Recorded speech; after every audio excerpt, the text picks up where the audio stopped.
जय सिया राम। तो आज हम अपने प्यारे कथा रसिक श्री सीताराम जी को एक ऐसे नव युवक की कहानी सुनाने वाले हैं जो कि अर्धरात्रि में निर्जन राधा कुंड के तीर पे बैठा हुआ था। तीर पे एक भारी भरकम गिरिराज जी की शिला रखी हुई थी।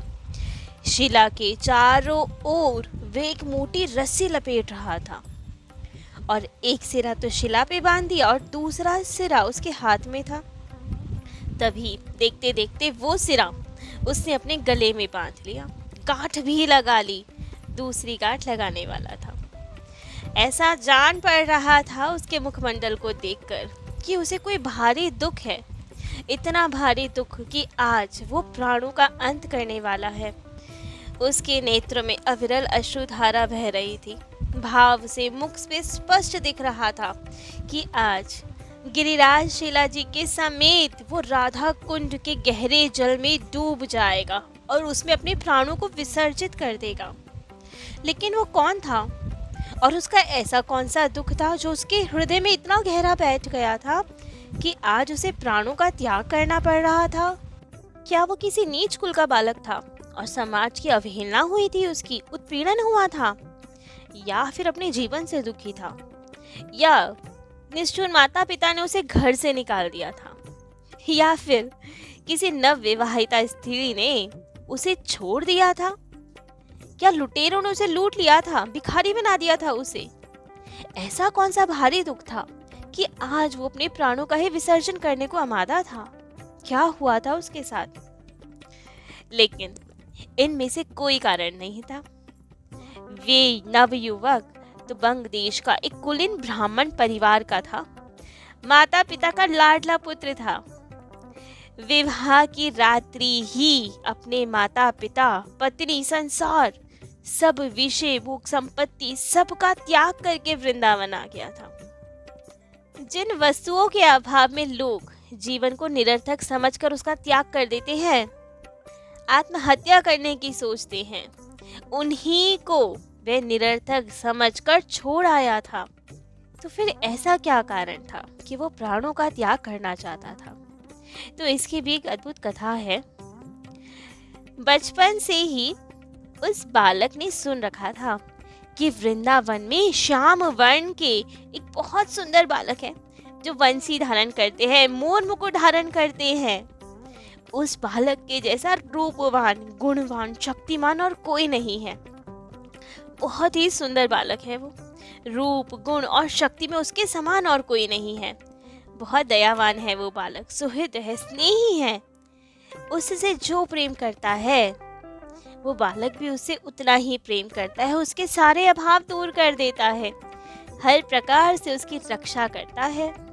और वो सुंदर मोर मुकुटधारी बालक बहुत लीलामयी है, कौतुकी है, विनोदी है। उसके संग जैसा सुखमय और संग किसी का नहीं है। सबसे प्यारा है वो, सबसे ज्यादा आनंद देने वाला है वो। उसको पाकर किसी को पाने की इच्छा नहीं रह जाती। और इतनी सब गुण सुनकर इस नवयुवक का उस बालक अर्थात श्री कृष्ण जी से प्रेम हो गया।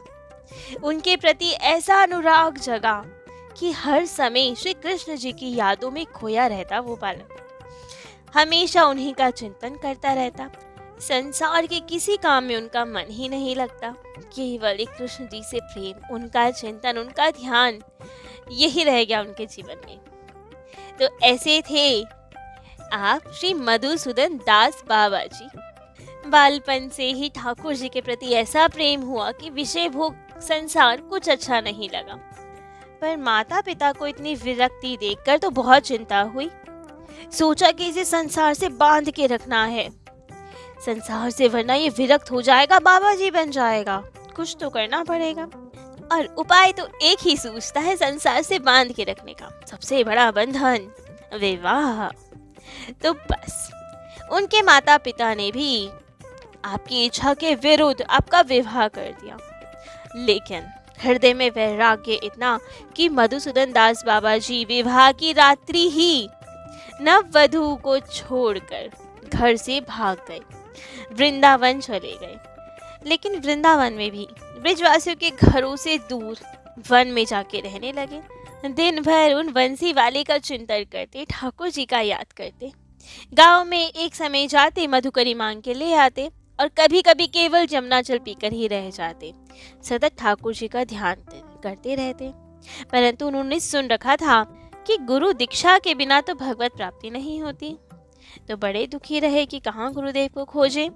एक दिन केशी तीर पे यमुना किनारे वृक्ष के नीचे गुरुदेव के चिंतन में बैठे हुए थे, सोच रहे थे कैसे गुरुदेव की प्राप्ति हो।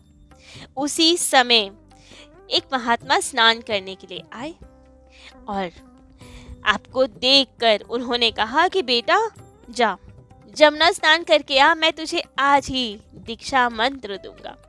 ठाकुर जी की अकस्मात ऐसी कृपा हुई कि महात्मा आपके हृदय के भावों को समझ गए। शायद स्वयं ठाकुर जी ने ही प्रेरणा कर भेजा हो और उन्होंने बिना निवेदन के ही कृपा की, आप पे अकारण कृपा की और आपको दीक्षा प्रदान की। आप चिंतामणि स्वरूप दिव्य वृंदावन धाम की ये कृपा देख के तो अब आपकी प्रसन्नता का ठिकाना नहीं रहा कि कितना चिन्मय है ये धाम, कल्पतरु के समान। सोचते ही इच्छा पूरी, दीक्षा मिल गई। महात्मा ने दशाक्षर मंत्र दिया आपको और वो मंत्र आपके कानों में पड़ते ही आप तो मूर्छित हो गए, भूमि पे गिर पड़े और महात्मा तुरंत अंतर ध्यान हो गए। वे उनका नाम, ठिकाना, पता कुछ भी नहीं जान पाया कि कौन गुरुदेव थे, उनका नाम क्या था, कहाँ रहते हैं, उन्हें कुछ नहीं पता चला। ठाकुर जी ने भेजे थे, जैसे आए वैसे ही अंतर ध्यान। लेकिन दीक्षा तो प्राप्त हो गई, तो अब खूब आनंद से गुरुदेव के स्वरूप का ही चिंतन करते, दीक्षा मंत्र का जप करते, भ्रमण करते। एक बार भ्रमण करते करते वे मानस गंगा के निकट पहुंचे, जहां पे सिद्ध श्री कृष्णदास बाबा जी बैठे हुए थे, भजन कर रहे थे। उनके शरणापन हुए आप और बोले, महाराज मैं मूर्ख हूँ, भजन के संबंध में कुछ नहीं जानता, कृपा कीजिए मुझे भजन की रीति का उपदेश दीजिए, कैसे भजन करूं मुझे बताइए। तब तो उन सिद्ध बाबा ने आपका तेज देखा, भक्ति भाव देखा, परिचय पूछा। तो अब आपने गृह त्याग से लेकर दीक्षा तक की सब घटनाएं आपको बता दी कि कैसे तो दीक्षा हुई, कैसे गृह त्याग हुआ, लेकिन हम गुरुदेव के बारे में कुछ नहीं जानते। तब तो सिद्ध बाबा ने कहा कि हमारा तो राग वाला मार्ग है, भजन संबंध भी निर्धारित होता है, रागानुगा भक्ति है हमारी, तो गुरु जी के बारे में, गुरु परिवार के बारे में तो पता होना चाहिए, गुरु प्रणाली का तो होनी चाहिए, क्योंकि इष्ट से तुम्हारा संबंध तुम्हारे गुरु परिवार के उनसे संबंध के अनुरूप ही होगा, उसी संबंध के अनुरूप तुम्हारा भजन होगा। लेकिन तुम्हें तो अपने गुरु प्रणालिका के बारे में कुछ पता ही नहीं, इसीलिए रागानुगा भजन में तुम्हारा अधिकार नहीं है।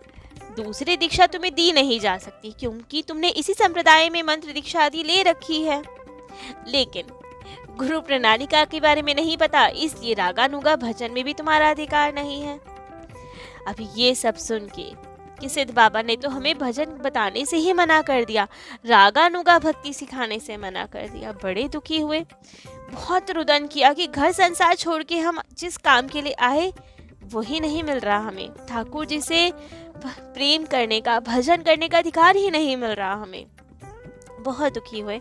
तब सिद्ध बाबा ने कहा, तुम चिंता ना करो, काम्य वन चले जाओ, वहां सिद्ध जय कृष्णदास बाबा जी हैं, उनसे जाके मिलो, वे सर्वज्ञाता हैं, वे अवश्य तुम्हारे गुरुदेव का परिचय जानते होंगे, तुम्हारे संबंध के बारे में बता पाएंगे, उनकी शरण लो। तब तो आप वहां से चलकर काम्य वन आए, शरण ली उनकी। सर्वज्ञ तो थे वे बाबा, लेकिन उसके बाद भी सिद्ध बाबा ने कहा कि भाई तुम्हारे गुरु के संबंध में मेरे लिए कुछ अनुमान करना तो कठिन है, और दीक्षा का उल्लंघन करना भी कठिन है, वो भी ठीक नहीं है, इसलिए तुम रागानुगा भक्ति के भजन के अधिकारी नहीं हो। अब ऐसी स्थिति में तुम जाओ, एकांत में रह के हरि नाम का कीर्तन करो, राधा रानी जो करेंगी वही होगा। ठाकुर जी ने कृपा करके दीक्षा दी है ना तुम्हें, तो तुम्हारी ये इच्छा भी पूर्ण करेगी।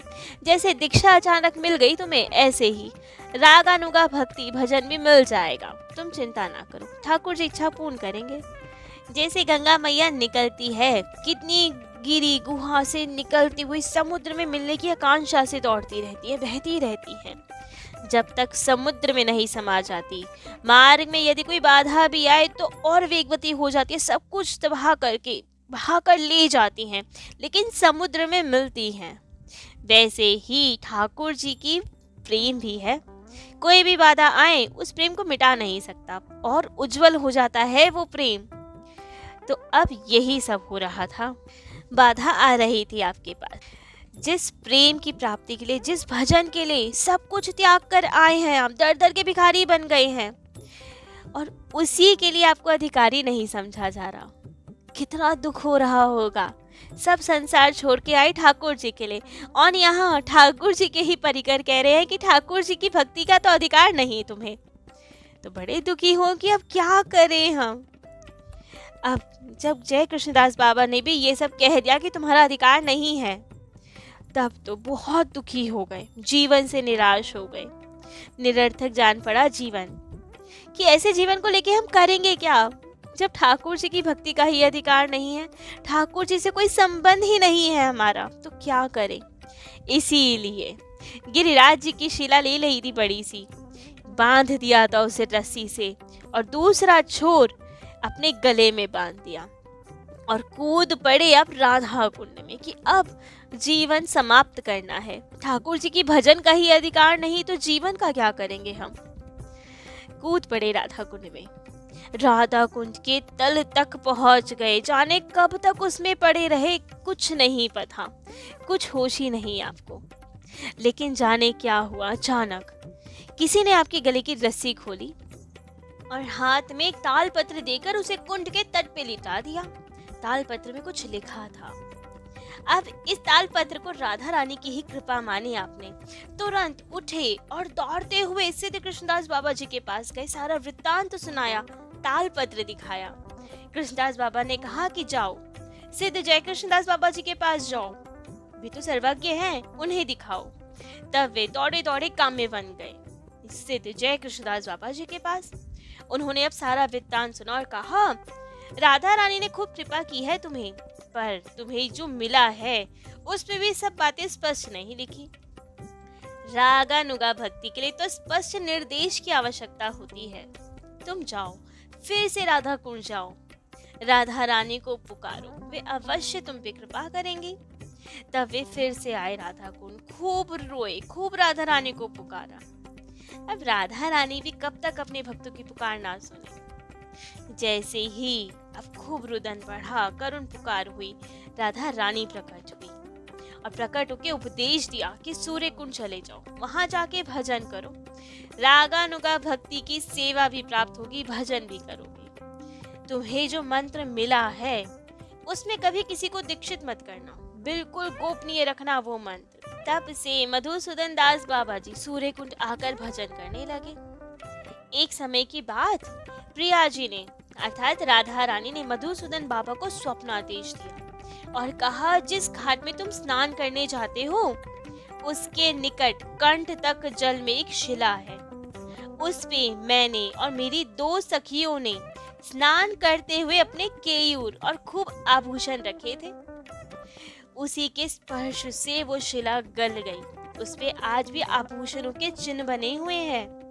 तुम उस शिला को निकाल लो, उसी का पूजन किया करो, तुम्हें रागानुगा भक्ति मिल जाएगी। तब तो मधुसूदन बाबा कुंड के जल में प्रवेश कर गए, जाके शिला को निकाला, जबकि 2.5 मन की शिला थी वो, लेकिन जब बाबा ने उठाया तो फूलों के समान हल्की हो गई। सहजता से ही उसे उठा के कुंड के तट पे रख दिया। आज भी लोग वहां जाके उस शिला का दर्शन करते हैं और कहते हैं, तभी से मधुसूदन दास बाबा जी सिद्ध मधुसूदन दास बाबा कहलाने लगे। बाबा शेष रात्रि में कुंड के तीर पर बैठे रहते, उच्च स्वर से विश्वंभर गौरचंद्र विश्वभानु नंदिनी राधे राधे राधे यही नाम का उच्चारण करते, खूब कीर्तन करते। और प्रातःकाल जब लोगों का आना जाना शुरू हो जाता, तब कुटिया के भीतर चले जाते, भीतर जाके भजन करते। आपकी सिद्ध अवस्था की बहुत सारी कहानियां हैं। कहते हैं बरसाने में फाल्गुनी शुक्ल नवमी के दिन होली खेली जाती है। उस दिन आप सुबह सुबह ही सफेद वस्त्र धारण करके बहुत जोर से बरसाने की ओर भागते। एक दिन वहां पहुंचते ही आप मूर्छित होकर गिर पड़े। ग्वाल वाल आ गए, कौतूहलवर चारों ओर से घेर लिया उन्हें।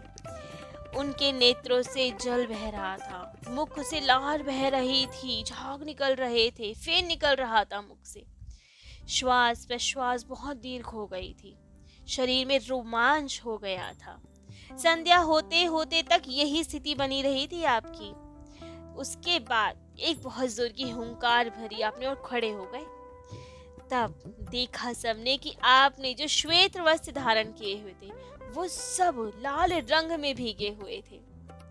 राधा रानी स्वयं उन्हें गोलोक ले गई थी लगता है। मानसी में स्वयं राधा कृष्ण के साथ होली खेल रहे थे। तभी उस होली के रंग में सारे उनके श्वेत वस्त्र लाल हो गए थे और उसी भावावेश में आप मूर्छित रहे थे। ऐसे ही एक दिन किसी व्यक्ति ने आपको बताया कि बाबा, आपकी जो धर्म पत्नी है ना, वो आई है आजकल वृंदावन और आपको खोज रही है।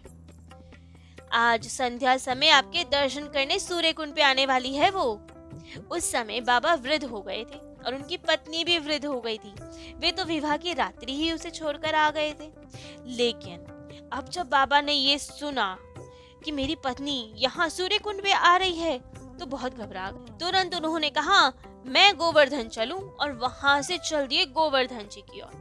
जब पत्नी सूर्य कुंड आके देखी तो पता लगा बाबा तो गोवर्धन जी गए, तो वे गोवर्धन गई। वहां जब तक गई तब तक बाबा कहीं और चले गए थे। अब उस वृद्ध ब्राह्मणी ने समझ लिया था कि बाबा को मेरे कारण कष्ट हो रहा है। वो स्वच्छंद रूप से भजन करने आए हैं और मेरे आने से विघ्न हो रहा है। इधर उधर भागने को बाध्य हो गए हैं बाबा। तब तो उन्होंने गिरिराज जी के चरणों में प्रार्थना की कि उन्हें सदैव कुशल रखे, भजन सिद्धि सब प्रदान करे उन्हें। और बस ये सब प्रार्थना करके वापस बंग देश लौट गई वे। कुछ दिनों बाद ही बाबा के पैर में शत रोग हो गया था। ऐसा भयंकर रोग जिसके कारण अब बाबा का चलना फिरना भी कठिन हो गया था। बड़े कष्ट पा रहे थे, कहीं नहीं जा पाते थे। तब तो जैसे तैसे देह त्याग के संकल्प करके वे एक निर्जन स्थान पे आ गए कि जब ठाकुर सेवा ही नहीं बन रही तो शरीर का ही त्याग कर देना चाहिए। तो निर्जन स्थान पे जैसे तैसे पहुंच गए। बड़े कष्ट से वे रात्रि के समय सघन वन में जाए और पड़ गए। बस ऐसा वन कि हमें कोई ढूंढ ही ना पाए, और बिना अन्न जल ग्रहण किए बस राधा रानी को पुकारते रहे, अपनी मृत्यु की प्रतीक्षा करने लगे। 2 दिन बीत गए, ना कुछ पाया ना कुछ, केवल रोते और राधा रानी को पुकारते कि अब अपनी सेवा में स्वीकार करो। एक बूंद जल, एक दाना अन्न का भी पेट में नहीं गया। राधा रानी का नाम लेते रहते, रोते रहते, मृत प्राय ही हो गए थे। लेकिन तीसरे दिन राधा रानी से नहीं रहा गया। उनकी करुणा ऐसी जगी कि वे स्वयं एक किशोरी ब्रज बालिका के रूप में प्रकट हुई। रोटी जल लेकर आई बाबा के पास और बोली, अरे बाबा, यहाँ क्यों पड़ा है तब से? पूरे दिन में तुम्हें ढूंढते ढूंढते हैरान हो गई। कल आया नहीं रोटी लेने तू, परसों भी नहीं आया था। माई ने रोटी भिजवाई है तेरे लिए, ले खा ले। अब तो बाबा हैरान कि ये इसको कैसे पता चला। जानते थे उस बालिका को, भिक्षा लेने जाते थे कभी कभी वहां। तो बाबा ने कहा, अरे लाली, तू यहाँ कैसे आई? तूने कैसे जाना मैं यहाँ हूँ? ये तो निर्जन वन है, नहीं आना चाहिए था तुझे। तब तो राधा रानी ने कहा, बाबा सब खबर रहती है मुझे, तू अब रोटी खा। बाबा ने कहा, नहीं, मैं कुछ नहीं खाऊंगा, तू चली जा यहाँ से। तब तो बालिका ने कहा, खाएगा क्यों नहीं? मेरी मैया ने कहा है बाबा को अपने सामने जिमा के आना। बाबा, दुख सुख तो शरीर में लगा रहता है, उसके पीछे इतना दुखी होने की क्या जरूरत है तुझे? प्राण छोड़ देगा तो भजन कैसे करेगा? ले रोटी खा ले। अब जब बालिका इतने प्रेम से समझाए जाए तब तो बाबा भी कब तक ना माने। राधा रानी स्वयं थी, बातों का असर कैसा ना हो। बालिका के मधुर वचनों की बाबा अवहेलना नहीं कर पाए। 3 दिन से भूखे प्यासे थे। तो बालिका के लाए प्रसाद को पा लिया और फिर बोले, अब कभी मत आना यहाँ पे। और किशोरी जी भी उनकी ओर देखकर मंद मंद मुस्कुराती रही और चली गई वहां से।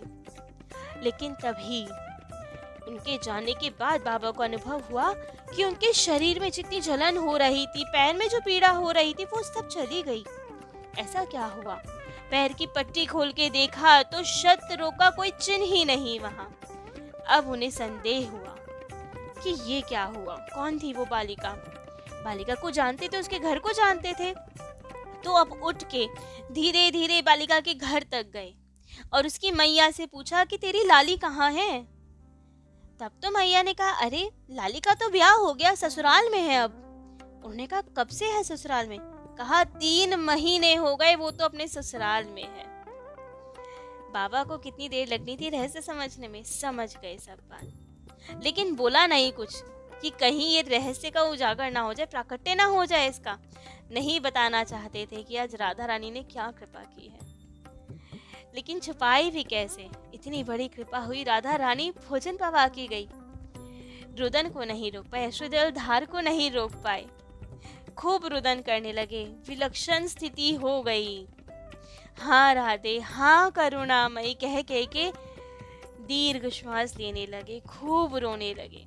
खूब छुपाने की कोशिश की उन्होंने, लेकिन ये घटना प्रकाश में आ ही गई, सब जान ही गए राधा रानी की क्या कृपा हुई आज। एक बार कार्तिक मास में बाबा ने श्रीमद् भागवत जी के पाठ करने की इच्छा प्रकट की, तो ब्रिजवासियों ने बहुत हर्ष के साथ सारी व्यवस्थाएं कर दी। रास पंचाध्याय का पाठ होने लगा। सूर्य कुंड वासी एक डोम का बच्चा, उसका बालक पाठ सुनने आया करता था रोज, और ब्रिजवासी उसे देख के बड़े गुस्सा होते थे, रोज उसकी आलोचना करते थे, बड़ा गुस्सा करते थे, लेकिन वो बालक फिर भी रोज आया करता था। पाठ की समाप्ति के दिन वे आया और मधुसूदन दास बाबा जी की गोद में बैठ गया और वहीं बैठ के पाठ सुनने लगा। पाठ के बीच में ही उसने पूछा, बाबा, श्री कृष्ण जी ने रास के पश्चात कहाँ विश्राम किया था, सेवा कुंज में या संकेत वन में? मधुर मुस्कान थी उस बालक की, प्रश्न पूछ रहा था और बाबा ने उसकी ओर देखा। प्रश्न का उत्तर देते उससे पहले ही एक बहुत जोर की आवाज आई, जैसे मानो कोई बम फटा हो। घोर शब्द हुआ और उनके प्राण ब्रह्म रंध्र भेद कर निकल गए। 10वां द्वार खुलने की आवाज थी वो, ब्रह्म रंध्र फट गया था, उसमें से उनके प्राण निकल गए। उसी स्थान पे आज भी उन बाबा की समाधि विद्यमान है। तो ऐसे अद्भुत थे मधुसूदन दास बाबा जी। आज आपका चरित्र तो यहीं विश्राम लेते हैं। कल अपने प्यारे कथा रसिक श्री सीताराम जी को उनके अन्य किन्हीं दिव्य प्यारे भक्त का चरित्र श्रवण कराएंगे। आज के लिए इतना ही। जय जय श्री सीताराम।